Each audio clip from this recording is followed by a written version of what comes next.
Hey guys, I'm Dov, and today I'm back with more Total War Warhammer 2 multiplayer action.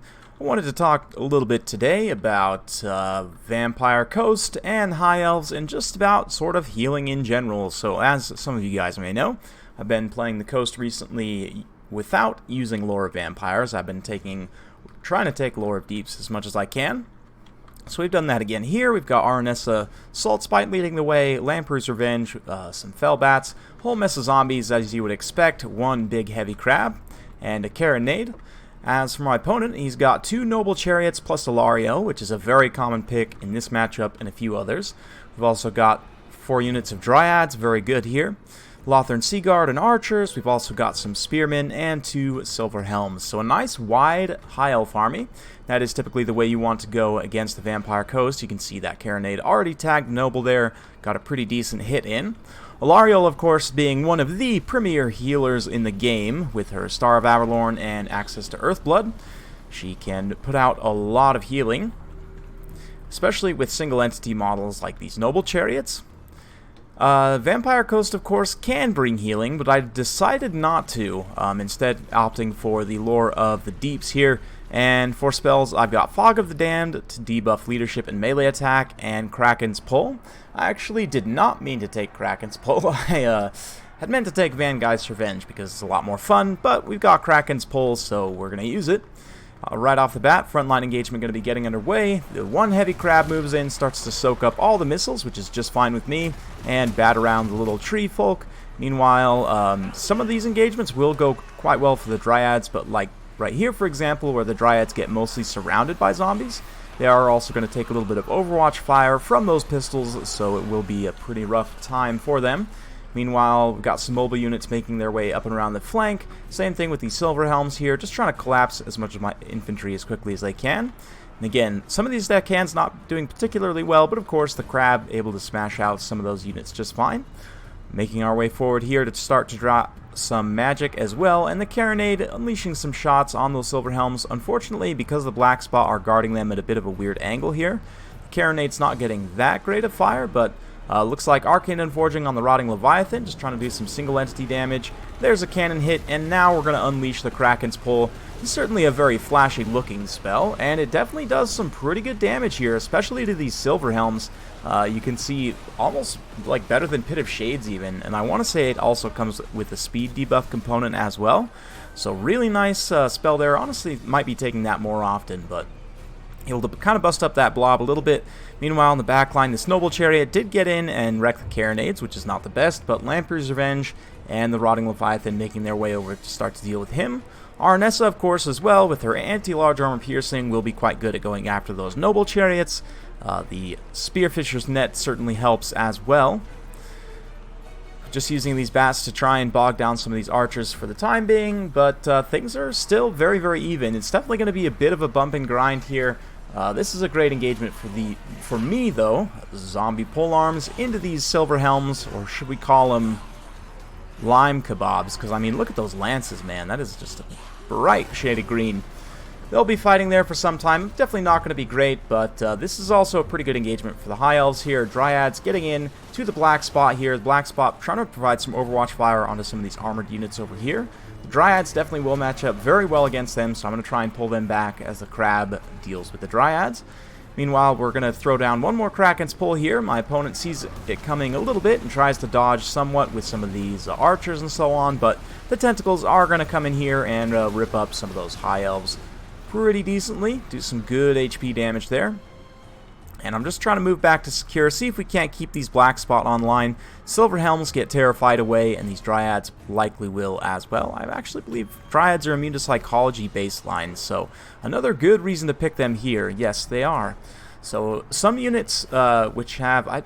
Dryads don't even have Frenzy, do they? No, they don't. They just straight up immune to psychology. That's actually really nice. Anyway, Black Spot here taking some Overwatch fire. Any of the missed shots that don't hit the Rotting Leviathan here are going to be hitting them. We're going to drop a Fog of the Damned here, though. Meanwhile, Arnessa and the Crabs pushing up over on the side here. They've sort of managed to catch Alariel, and Alariel just made a pretty big mistake, in my opinion. she dropped the heal over here on these Dryads rather than on top of herself and the Silence of Mothlon here. Likewise, this Noble Chariot could have come in and got some healing as well, so definitely a misplay by my opponent. We'll see if that comes back to haunt him in the end, but definitely should have been healing Alariel and these more expensive Regiment of Renowned Spearmen. Likewise, this Noble comes in, and of course, because Arnessa gives that area of effect anti-large AP, all of these crabs here, these Lamprey's Revenge, will have bonus versus large for the time being, and that Noble Chariot just gets absolutely wrecked. So this one goes out to all my Dwarf player friends here. I know you guys don't have monstrous infantry like crabs to be able to wreck chariots like this, but yeah, it's always satisfying watching one of those Noble Chariots just get absolutely crumped. We've got one more over here. Unfortunately, Arnessa is taking a lot of bow fire here, and despite her 120 armor, she doesn't have the most HP in the world, so just by volume of fire here, these High Elf archers are able to get the work done. 3 AP per shot. With enough volume of fire, we'll definitely get it done. Meanwhile, over here, the saga of these 2 units of zombies that have been just holding up in the woods here for quite a while, still managing to cut down a number of Silver Helms and other units here, just having been super cost-effective in holding up a big portion of my opponent's force there. But yeah, you can see one more Fog of the Damned going down as we're going to try and finish this thing off. The Crab comes in. The Lothern Seaguard are involved in melee now as well, it looks like.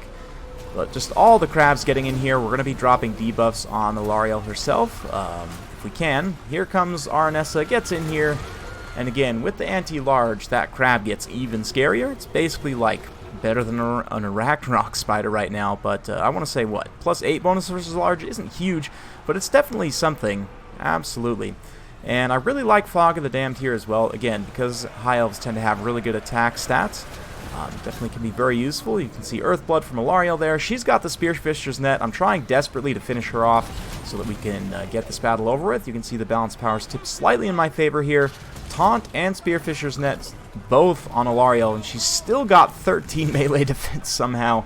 Oh man, Alariel with Martial Prowess active just has an obscene amount of melee defense for a caster character, but she is taking quite a bit of damage here. She's going to drop one more Star of Avalorn to try and keep herself in the fight. You can see the Rotting Leviathan's almost been finished off, so things are actually still very, very close. Still some Dryads hanging around. This other Noble Chariot also hasn't been finished off as well. But the heavy crabs just push Alariel out of her healing zone, and then the smaller crabs are going to come through and follow up. Arnessa and the Fleet Captain here just doing a ton of damage. Trying to finish off these ranged units here to stop the fire, but you can see the Rotting Leviathan's actually going to go down here due to crumbling damage, and that loss of terror is going to be a bit of an issue, especially in this late game. Alariel comes in, gets some good attacks in here. You can see Arnessa is actually wavering right now.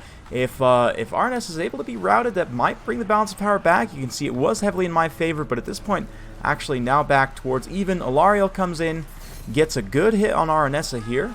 Arnessa is going to turn around and return the favor. Looks like a nice little tail slam there. But unfortunately, Arnessa does rout here, down to only 350 HP. Alariel sitting pretty at 1800, so yeah, pretty good there. Thankfully, though, I do still have the Vampire Fleet Captain, another Fog of the Damned, and Taunt here, going to significantly debuff Alariel once again. And the Fleet Captain going to move in for the kill herself. I say herself. Lamprey's Revenge also, of course, involved in the fight here with all these melee debuffs going down. They should be able to get in some good hits, but you can see, despite everything, Alariel is still just tanking this damage out. Now barely down below the Martial Prowess threshold there once again, so her stats will be even more debuffed, but still, even without Martial Prowess, 55 melee defense, and you can see that Fleet Captain not too happy in terms of her leadership.